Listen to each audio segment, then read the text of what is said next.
মনে রাখবেন, নামাজের ভিতরে যদি আপনার তেলাওয়াত অশুদ্ধ হয় তাহলে ওই নামাজ মালিকের দরবারে পৌঁছে না। কেননা নামাজ সহি হওয়ার জন্য, নামাজ বিশুদ্ধ হওয়ার জন্য 1 নম্বর শর্ত হলো আপনার কোরআনে কারীমের তেলাওয়াত শুদ্ধ হতে হবে। কথা বলেন ঠিক কিনা? অনেক মানুষ আমরা বলি, হুজুর কত দোয়া করি, দোয়া কবুল হয় না, কত নামাজ পড়লাম, কত কিছু চাইলাম মাওলার কাছে, আল্লাহ তো আমাদের ডাক শোনে না। কিভাবে শুনবে? আমার আপনার নামাজ যেভাবে পড়ার দরকার ছিল ওইভাবে হইতেছে না। কথা বলেন ঠিক কিনা? আমরা মনে করি নামাজ তো আমার বাবা পড়েছে, দাদা পড়েছে, অনেকেই পড়েছে, আমরাও পড়ে, অসুবিধা কি? নামাজ আবার শিখার কি আছে? না, হ্যাঁ মুসলমান আকাবিরদের ইতিহাস করতে পাওয়া যায়, বড় বড় বুজুর্গ, বড় বড় আলেম হওয়ার পরও এরপরও নামাজের রুকু কিভাবে করতে হবে, আমার রুকুটা হইল কিনা, আমার সিজদা হইল কিনা, আমার নামাজে যেভাবে নামাজ পড়ার দরকার হয়েছিল ওইভাবে হইল কিনা, একজন আরেকজনের কাছে সবক নাই। বলেন সুবহানাল্লাহ। আপনারা নাম শুনেছেন আনোয়ার শাহ কাশ্মীরি রহমাতুল্লাহ আলাইহি, কতবার একজন আলেমে দ্বীন ছিলেন। ভারতে দেওবন্দ মাদ্রাসার কুতুবখানায় যত কিতাব ছিল আনোয়ার শাহ কাশ্মীরি রহমাতুল্লাহ আলাইহির সব কিতাবগুলো মুখস্থ ছিলেন। চিল্লায়ে বলেন সুবহানাল্লাহ। এত বড় একজন আলেম হওয়ার পরও নামাজ শিক্ষা করার জন্য, নামাজকে নামাজ বানানোর জন্য হাজী ইমদাদুল্লাহ মুহাজির মুক্কি রহমাতুল্লাহ আলাইহির দরবারে বারবার যাইতেন। মানুষ জিজ্ঞেস করতে, হযরত আপনি কেন হাজী ইমদাদুল্লাহ মুহাজির মুক্কি রহমাতুল্লাহ আলাইহির দরবারে যান? তিনি তো বড় আলেম না, আপনি তো বড় আলেম। বারবার যখন এই কথা বলা হলো, আনোয়ার শাহ কাশ্মীরি রহমাতুল্লাহ আলাইহি বলেন, এই মিয়া শোনো, আমি আমার নামাজকে নামাজ বানানোর জন্য হাজী ইমদাদুল্লাহ মুহাজির মুক্কি রহমাতুল্লাহ আলাইহির দরবারে যাই। বলেন সুবহানাল্লাহ। আমরা কার কাছে গেছি? যুবক ভাইরা কার কাছে গেছি? ইমাম সাহেবের কাছেও তো একটু সময় দিতে পারি না? আমাদের মাদ্রাসার উলামায়ে কেরাম রয়েছে, মুহতামিম সাহেব রয়েছে, তাদের কাছে একটু সময়, বসার সময় আমাদের হয় না। কথা বলেন ঠিক কিনা? মুহতারাম মুহাজিরিন, কিভাবে নামাজ পড়লে আপনি মনের আশা পূর্ণ হবে, কিভাবে নামাজ পড়লে আপনার নামাজ আসমানে চলে যাবে? এক বুজুর্গের কাছে একজন আবেদ গিয়ে বলতেছে, হযরত কিভাবে আপনার নামাজ পড়েন, আপনি আমাকে একটু নামাজ শিখিয়ে দেন। আল্লাহ ইসলাম আবুল্লাহ ইউসুফ আতা ইলা মাজলিসি হাতিমিল্লাহ শাম্মি ফারাদা লিতরাদা আলাইহি فقال له يا أبا عبد الرحمن كيف تصلي? এই আবু আব্দুর রহমান, আপনি কিভাবে নামাজ পড়েন, আমাদেরকে একটু নামাজ শিখিয়ে দেন। যেইভাবে নামাজ পড়লে মাওলার সাথে কথা হয়, যেইভাবে নামাজ পড়লে নামাজ পড়ে মাওলাকে ডাক দিলে ডাকের জবাব দেয়, এই আমাদেরকে ওই নামাজটা একটু শিখিয়ে দেন। কি বলেন, আপনারা কি শিখতে চান? হ্যাঁ, শিখতে চান? একটু হাত উঠে দেখেন। আল্লাহ কবুল করো। নারায়ে তাকবীর, নারায়ে তাকবীর। আল কোরআনের আলো, আল হাদিসের আলো। আল্লাহ তাআলা আমাদের সবাইকে ওইভাবে নামাজ শিক্ষা করার, নামাজ পড়ার তৌফিক দান করেন যে নামাজে আমার মাওলার সাথে সম্পর্ক বেড়ে যায়। বলেন আমিন। মুহতারাম মুহাজিরিন, বলতেছিলাম আল্লাহর ওলির কাছে গিয়ে বলতেছে, এই বুজুর্গ আপনি কিভাবে নামাজ পড়েন? ওই বুজুর্গ বলতেছে, ইযা জা ওয়াক্তুস সালাত, যখন নামাজের সময় হয়, কুনতু ফাতাওয়াজ্জু ওযুআন যাহিরা ওয়া ওযুআন বাতিনা, আমি 2 প্রকারের ওযু করি। জোরে বলেন, কয় প্রকার? ওই আল্লাহর বান্দা বলতেছে, হুজুর আমি তো 2 প্রকার ওযু জানি না। এক প্রকার ওযু আমি জানি, পানি দ্বারা অঙ্গ প্রত্যঙ্গগুলোকে ধৌত করা। 2 প্রকার ওযু আবার কিভাবে, আমাদেরকে একটু শিখিয়ে দেন। মুহতারাম মুহাজিরিন, ওই আল্লাহর ওলি বলতেছেন, এই শোনো, এক প্রকার ওযু হচ্ছে জাহিরি ওযু, আরেক প্রকারের ওযু হলো বাতিনি ওযু। জাহির ওযু হলো অঙ্গ প্রত্যঙ্গ গুলা পানি দ্বারা ধৌত করা। বাতিনি ওযু হচ্ছে 7টি জিনিস দ্বারা আমার অঙ্গ প্রত্যঙ্গ গুলা ধৌত করে। চিল্লায় বলেন সুবহানাল্লাহ। 1 নম্বর হলো বিত্তওবা। নামাজের পূর্বে আমি তওবা করি, জীবনে যত গুনাহ করেছি আর গুনাহ করব না। মাওলার কাছে চোখের পানি ছেড়ে দিয়ে মাপ চাই, আল্লাহ আর কোনোদিন গুনাহ করব না। আমি নামাজের জন্য প্রস্তুতি নিতেছি, তুমি আমার এই নামাজ কবুল করে নাও। বলেন আমিন। তওবাকারীকে আল্লাহ তাআলা পছন্দ করেন, কথা বলেন ঠিক কিনা? কোরআনে কারিমে আল্লাহ বলেছেন, ইন্নাল্লাহা ইউহিব্বুত তাওয়াবিন ওয়া ইউহিব্বুল মুতাতাহহিরিন।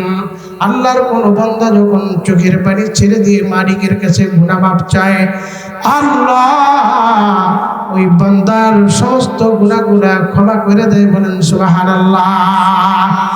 কেন আল্লাহ কোরআনে কারীমের মধ্যে বলেছেন, কুল ইয়া ইবাদিয়াল্লাযীনা আসরাফু আলা আনফুসিহিম লা তাকনাতু মির রাহমাতিল্লাহ ইন্নাল্লাহা ইয়াগফিরুয যুনুবা জামিআ ইন্নাহু হুয়াল গফুরুর রহিম। মুহতারাম হাজিরিন, আল্লাহ রাব্বুল আলামিন তার বান্দা বান্দীদেরকে ডাক দিয়ে বলতেছে, এ আমার বান্দা বান্দীগণ, এ আমার গোলামেরা, তোমরা যতই গুনাহ করো না কেন, যত অন্যায় করো না কেন, যত পাপাচার করো না কেন, আমি আল্লাহর রহমতের কাছে তোমার গুনাহ কিছুই না। কথা বলেন ঠিক কিনা?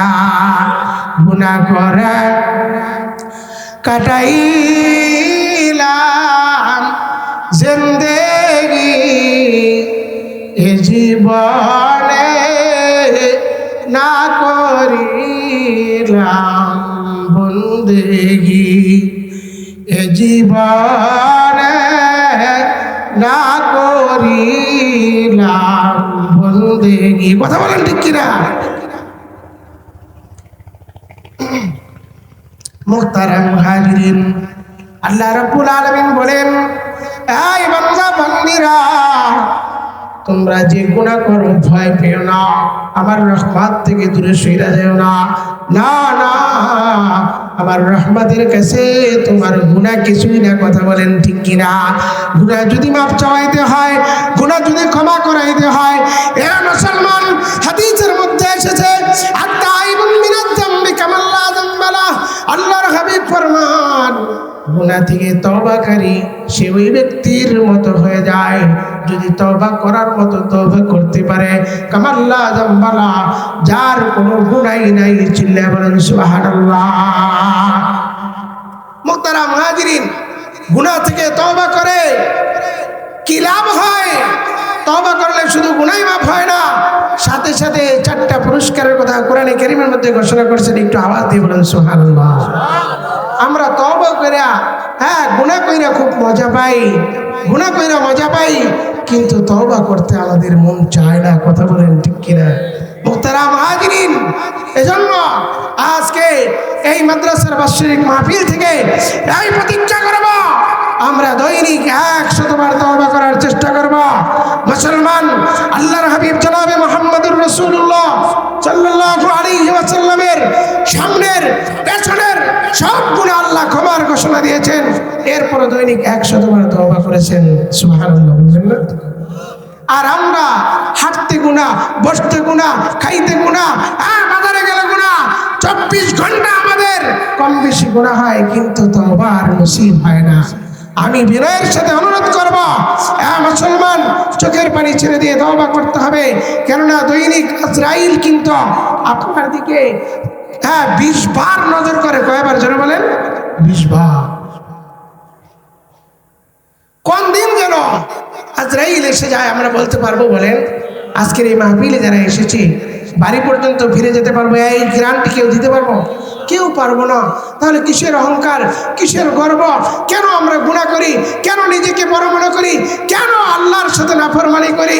আর যদি আমরা তো মানুষ, ভুল হতেই পারে, যখন হয়ে যাবে সাথে সাথে কি করব বলেন? তওবা করে নেব। আল্লাহ কবুল করেন সকলে বলে আমিন।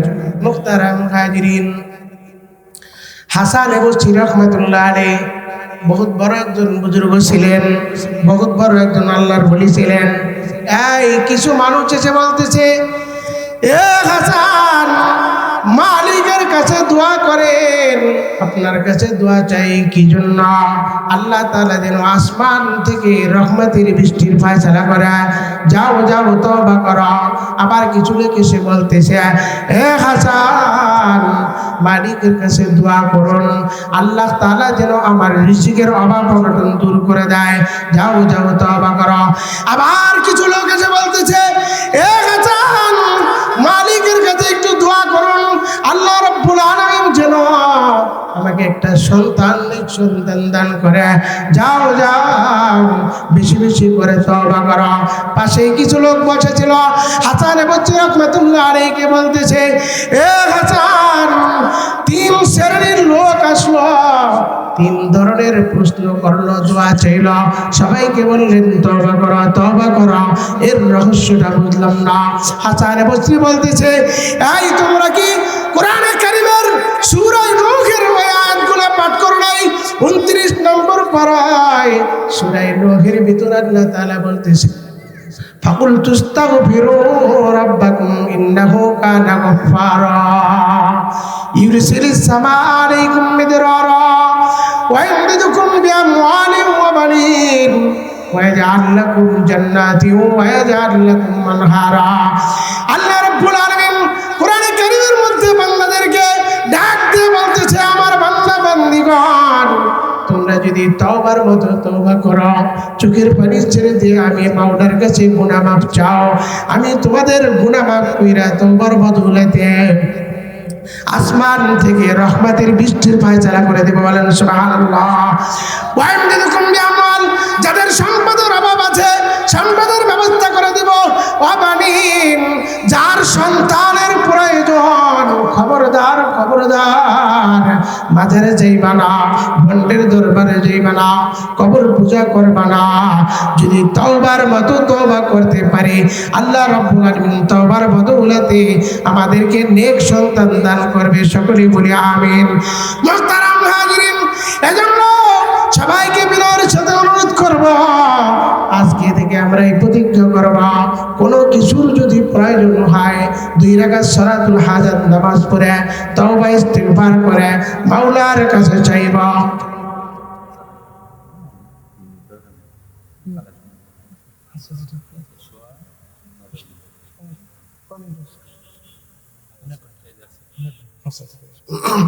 সকলে বলি আলহামদুলিল্লাহ।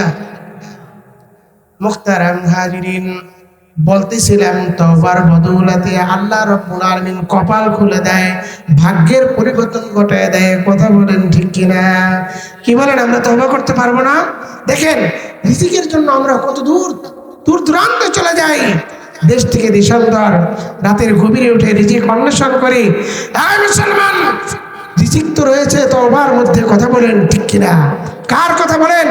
আল্লাহর কথা, কোরআনের কথা।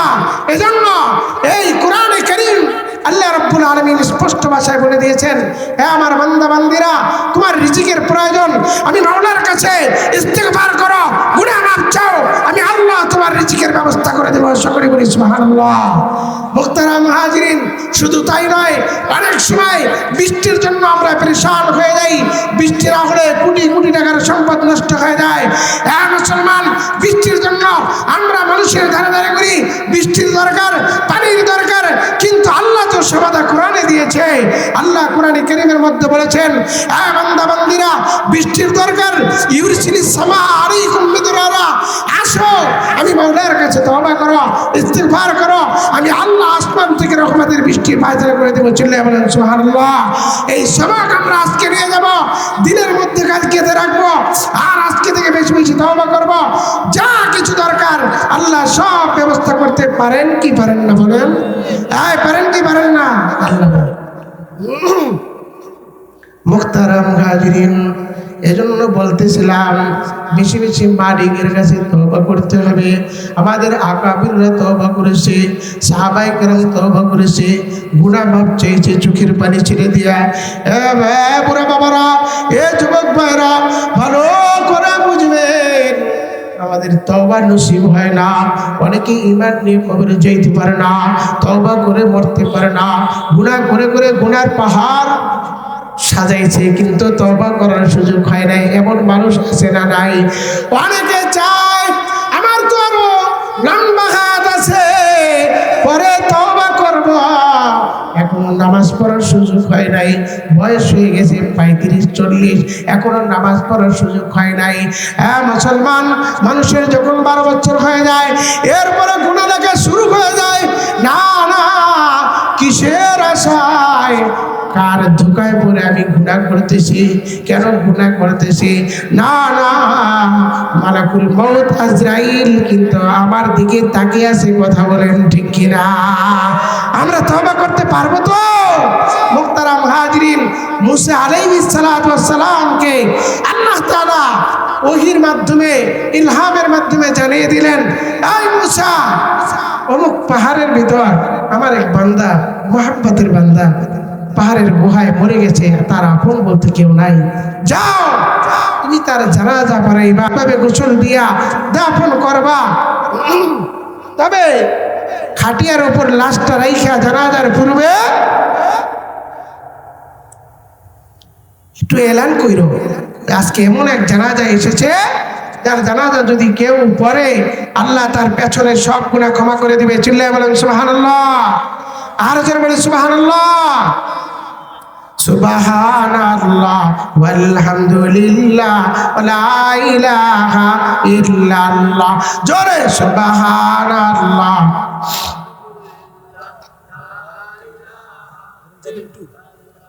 মুহাব্বতের সাথে সুবহানাল্লাহ ওয়ালহামদুলিল্লাহ, সুবহানাল্লাহ ওয়ালহামদুলিল্লাহ, সুবহানাল্লাহ ওয়ালহামদুলিল্লাহ ওয়ালা ইলাহা ইল্লাল্লাহ, সুবহানাল্লাহ ওয়ালহামদুলিল্লাহ।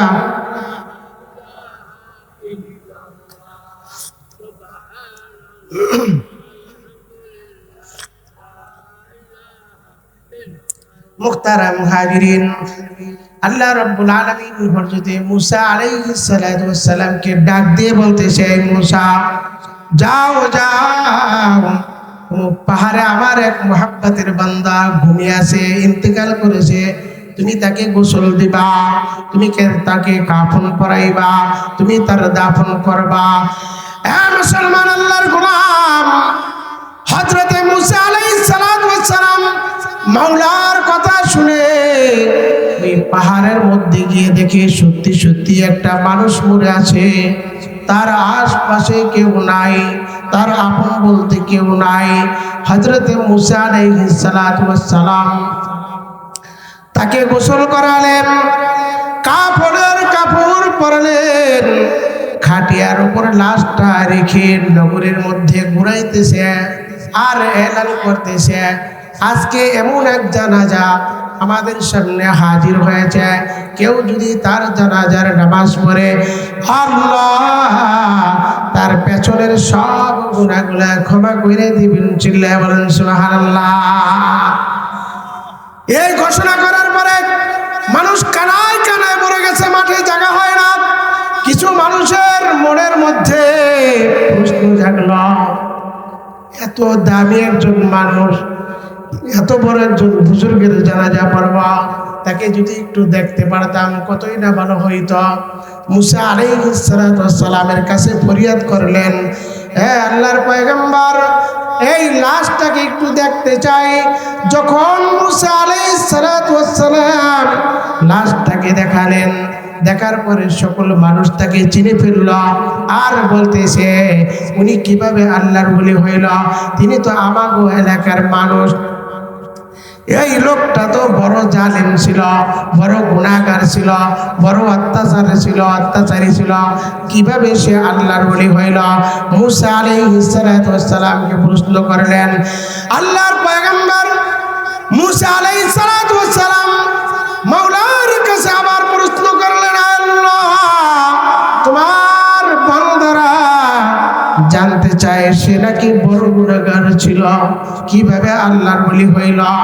আল্লাহ রাব্বুল আলামিন মুসা আলাইহিস সালাতু ওয়াস সালামকে ডাক দিয়ে বলতেছে, এই মুসা শোনো, আমার এই বান্দাকে যখন দেশ থেকে দেশান্তর করে দিয়েছে, সবাই মিলে তাড়িয়ে দিয়েছে, নির্জন একাকী জায়গায় গিয়ে আমি আল্লাহকে ঢাকাঢাকি করেছে, আমার কাছে মাপ চাইছে, চোখের পানি ছেড়ে দিয়ে যখন আমার বান্দা বলছে, আয় আল্লাহ, আমার চেয়ে বড় গুনাহগার, আমার চেয়ে বড় পাপী আসমানের নিচে জমিনের উপর আর কেউ নাই, তোমার কাছে তওবা করতেছি, আর জিন্দেগিতে কোনোদিন গুনাহ করব না, আর কোনোদিন অন্যায় করব না। আল্লাহ, তুমি আবার সব গুনাহগুলো ক্ষমা করে দাও। চিল্লায় বলেন সুবহানাল্লাহ। আল্লাহ তাআলা বলেন, এই মুসা, আমার বান্দা যখন নির্জন একাকী জায়গায় গিয়ে আমি মালিককে ডাক দিয়েছে, চোখের পানি ছেড়ে দিয়েছে, আমি আল্লাহ সহ্য করতে পারি নাই, আমার রহমতের দরিয়ায় জোশ বেড়ে গেছে, আমি আল্লাহ তাকে ক্ষমা করেই ক্ষান্ত হই নাই। এজন্য আমি ঘোষণা দিয়েছি, আমার এক প্রিয় বান্দা ইন্তেকাল করেছে, তোমরা যদি তার জানাজার নামাজ পড়ো, আমি আল্লাহ তোমাদের সব গুনাহগুলা ক্ষমা করে দিব। চিল্লায় বলেন সুবহানাল্লাহ। এ মুসলমান, আল্লাহর গোলাম, তওবা করার দরকার আছে না নাই? ইনশাআল্লাহ আমরা তওবা করব নাকি? আল্লাহর ওলি কিভাবে নামাজ পড়তেন? নামাজের পূর্বে তওবা করতেন, নামাজের যখন সময় হয়ে যেত তখন মালিকের কাছে তওবা করতেন। ওয়ান নাদামা, অনুশোচনা করতেন, আল্লাহ এত গুনাহগার আমি। সম্মানিত হাজিরিন, আসলেই আমরা যদি নিজের গুনাহের কথা স্মরণ করি, আমার গুনার কথা যদি আমার পরিবারের কেউ জানে, আমি লজ্জিত, কথা বলেন ঠিক কিনা? কিন্তু আল্লাহ কত বড় মহান, সব কিছু কিন্তু মালিক জানে, এরপরও কোনোদিন প্রকাশ করে না। আল্লাহ যদি সবার গুনাহ সম্পর্কে জানাই দিতেন, একজন আরেকজনকে প্রকাশ করে দিতেন, তাহলে সমাজে মানুষ চলতে পারতো না। কথা বলেন ঠিক কিনা? তো তার কি বিন নাদামা, ওই আল্লাহর ওলি বলতেছে আমি অনুশোচনা করি। 3 নাম্বার হলো তার কি হব্বিদ দুনিয়া, আমি দুনিয়ার মহব্বত দিল থেকে মুছে ফেলার দেওয়ার দ্বারা আমি মালিকের কাছে মাপ চাই। সম্মানিত হাজিরিন, আজকে দুনিয়ার মহব্বত আমাদের দিলের মধ্যে এমন ভাবে প্রকাশ করেছে, দুনিয়ার মহব্বত আমাকে এমন ভাবে গ্রাস করে ফেলেছে, আখিরাত আমি ঢুকাইতে পারি না। কথা বলেন ঠিক কিনা? আল্লাহর ভয় আমি দিলের মধ্যে ঢুকাইতে পারি না। দুনিয়া আমার মধ্যে এমন ভাবে প্রবেশ করেছে, আমি নামাজ পড়ার সুযোগ পাই না। দুনিয়ার লোভ লালসা, টাকা পয়সা, ক্ষমতার লোভ আমার এমন ভাবে প্রবেশ করেছে, আমি আখিরাতের মহব্বত, আল্লাহর গোলামি, আল্লাহর হুকুম, আল্লাহর ভয় আমি দিলের মধ্যে ঢুকাইতে পারি না। কথা বলেন ঠিক কিনা? সম্মানিত হাজিরিন, ওই আল্লাহর ওলি বলতেছে ওয়াতার কি হব্বিদ দুনিয়া, আমি দুনিয়ার মহব্বত মুছে ফেলে দেওয়ার দ্বারা আমি ওযু করি। কোরআনে কারীমের মধ্যে আল্লাহ বলেন, মান কানা ইরিদু হারসাল আখিরা নাজিদ লাহু ফি হারসি ওয়া মান কানা ইরিদু হারসাদ দুনিয়া নুতিহি মিনহা ওয়া মা লাহু ফিল আখিরাতি মিন নাসিব।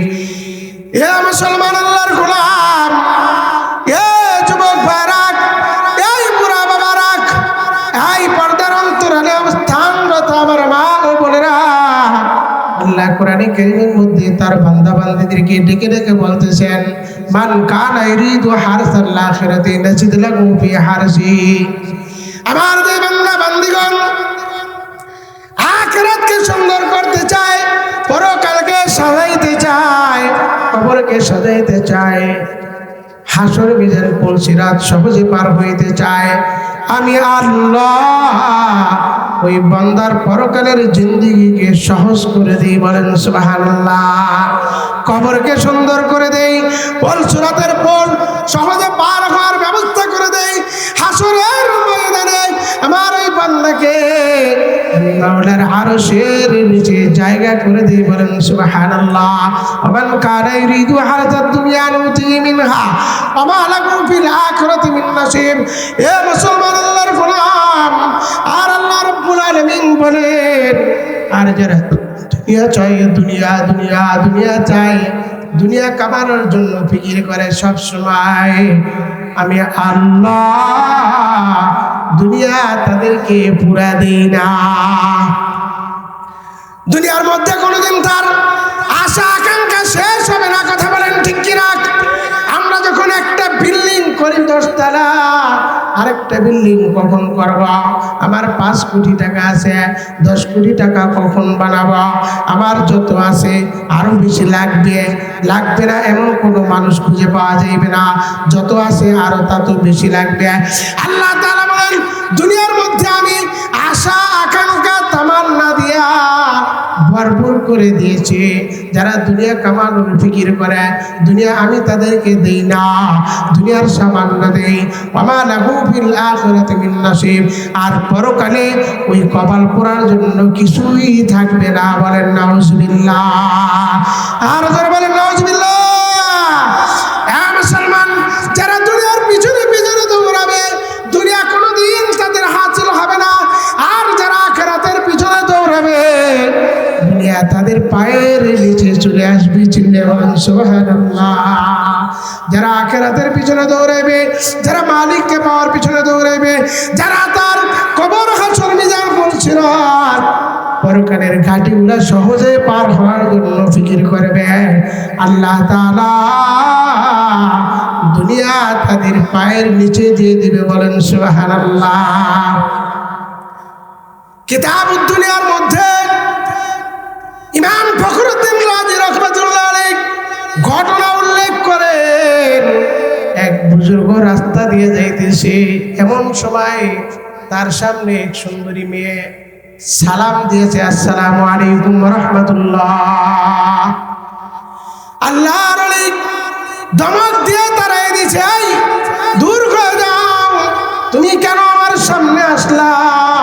তোমার সাথে তো আমার দেখা দেওয়া জায়েজ নাই, তোমার সাথে পর্দা করা ফরজ, তুমি দূর হয়ে যাও। ওই সুন্দরী মেয়েটা বলতেছে, হযরত আপনি যা মনে করছেন তা না, আমি দুনিয়ার কোনো মানুষ না, আমি দুনিয়ার কোনো মেয়ে না, আমার নাম হলো দুনিয়া। চিল্লায়ে বলেন সুবহানাল্লাহ। আল্লাহর ওলি বলতেছে, এই তুমি যদি দুনিয়া হও, তোমার নাম যদি দুনিয়া হয়, তাহলে তোমাকে এত সুন্দর দেখা যায় কেন? তুমি এত অল্প বয়সের কেন? দুনিয়ার তো বহুত বয়স হয়েছে, দুনিয়াকে তো বহু মানুষ চুষে খেয়েছে, তোমাকে এত সুন্দর দেখা যায় কেন? ওই মেয়েটা বলতেছে, দুনিয়া নামক মেয়েটা বলতেছে, হযরত আমাকে কেউ গ্রাস করতে পারে নাই, আমাকে কেউ স্পর্শ করতে পারে নাই, আমাকে কেউ চুষে খাইতে পারে নাই। বহু দুনিয়াদার আমাকে পাওয়ার জন্য আমার তালাশ করেছে, আমাকে গ্রাস করার জন্য বহু চেষ্টা করেছে, কিন্তু ধরতে পারে নাই। ফিরাউন আমাকে হাত করার জন্য চেষ্টা করেছিল, কিন্তু হাত করতে পারে নাই। নমরুদ আমাকে পাওয়ার জন্য বহু চেষ্টা করেছিল, পায় নাই। সাদ্দাত আমাকে পাওয়ার জন্য দুনিয়ার মধ্যে বেস্তখানা নির্মাণ করেছিল, সেই বেস্তের মধ্যে কিন্তু যাইতে পারে নাই। কথা বলেন ঠিক কিনা? এমনি ভাবে বহু দুনিয়াদার আমাকে পাওয়ার জন্য চেষ্টা করেছিল, তারা আমাকে ধরতে পারে নাই। আর আমি কিছু আখিরাত বাবুয়া লোকদের কাছে গিয়েছিলাম, পরকাল বাবুয়া লোকদের কাছে গিয়েছিলাম, তারা আমাকে লাথি মারছে, তারা আমাকে দূর দূর করে তারাই দিয়েছে। চিল্লায়ে বলেন সুবহানাল্লাহ। यही हम सब मुसाफिर है, वही आखिर ठिकाना, कोई आगे रवाना है, कोई पीछे रवाना। কথা বলেন ঠিক কিনা? এই দুনিয়ার নামক মেয়েটা বলতেছে, অনেক দুনিয়াদারের কাছে আমি আখিরাতের ওয়ালার কাছে গিয়েছিলাম, তারা আমাকে লাথি মারছে, দূর দূর করে তাড়িয়ে দিয়েছে। আবু বকরের কাছে গিয়েছিলাম, আবু বকর বলছে সোহকান সোহকান দূর হয়ে যাও। ওমরের কাছে গিয়েছিলাম, ওমর আমাকে লাথি মারছে। আলীর কাছে গিয়েছিলাম, আলী আমাকে দূর দূর করে তাড়িয়ে দিয়েছে। উসমানের কাছে গিয়েছিলাম, উসমান আমাকে বরবন করে নাই, লাথি মারছে। ওই বুজুর্গ বলতেছে, এই বেহায়া বেশরম দুনিয়া, আমাদের আউলিয়ায়ে কেরাম, আমাদের আল্লাহর ওলিরা, আকাবিররা যেহেতু তোমাকে লাথি মারছে, যাও যাও আমিও তোমাকে লাথি মারলাম, তোমার মতো দুনিয়া আমার দরকার নাই। চিল্লায় বলেন সুবহানাল্লাহ। আউলিয়ালে লাথি মারে, আউলিয়ালে লাথি মারে, দৌলত দুনিয়া পে जो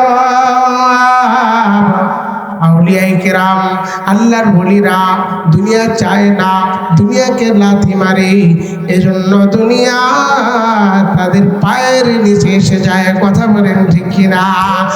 ওই আল্লাহর ওলি বলতেছে, এই ওয়াতারকু হুব্বিদ দুনিয়া ওয়া সানাইল খালকি, দুনিয়ার মোহাব্বত ত্যাগ করার দ্বারা আমি নামাজের পূর্বে ওযু করি।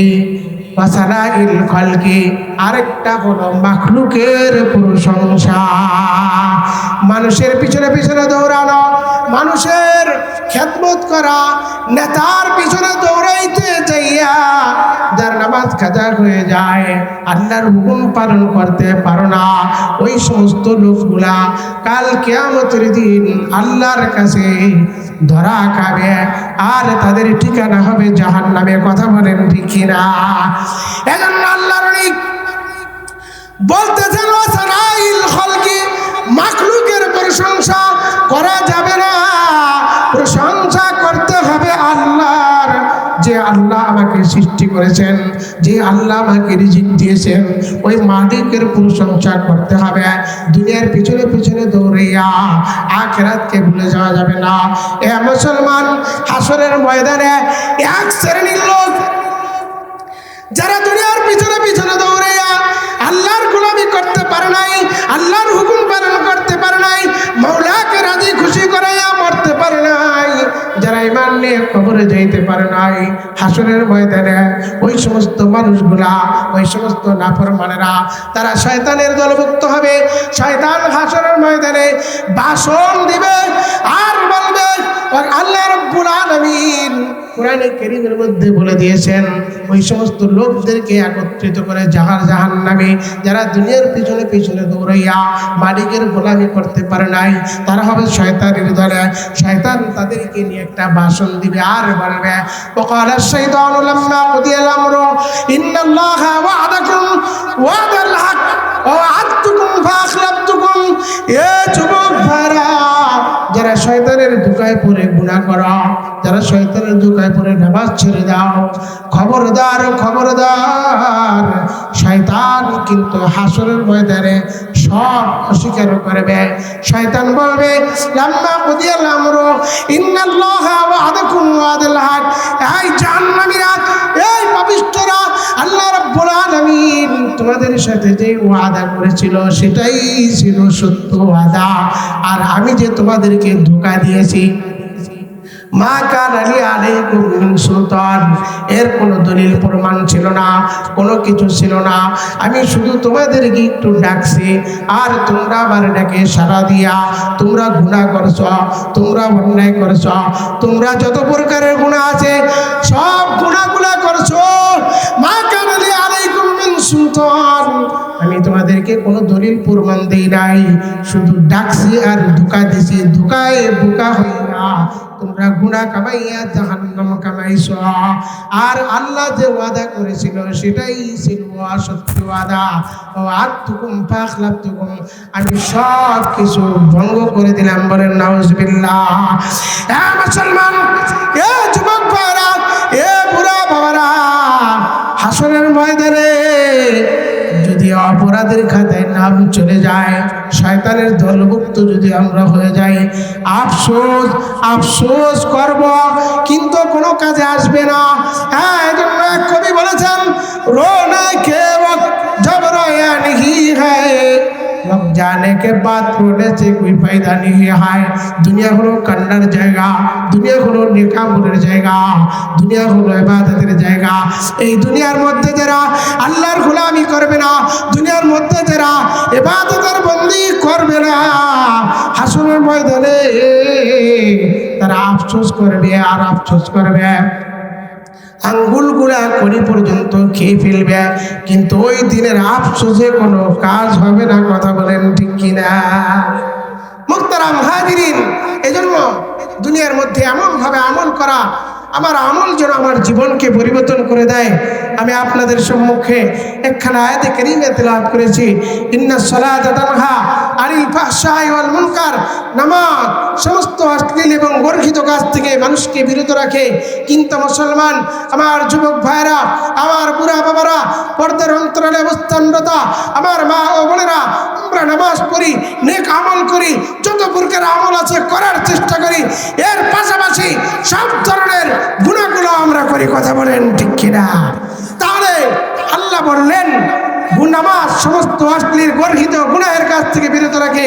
তাহলে আমরা কেমন নামাজ পড়লাম, কেমন ইবাদত করলাম?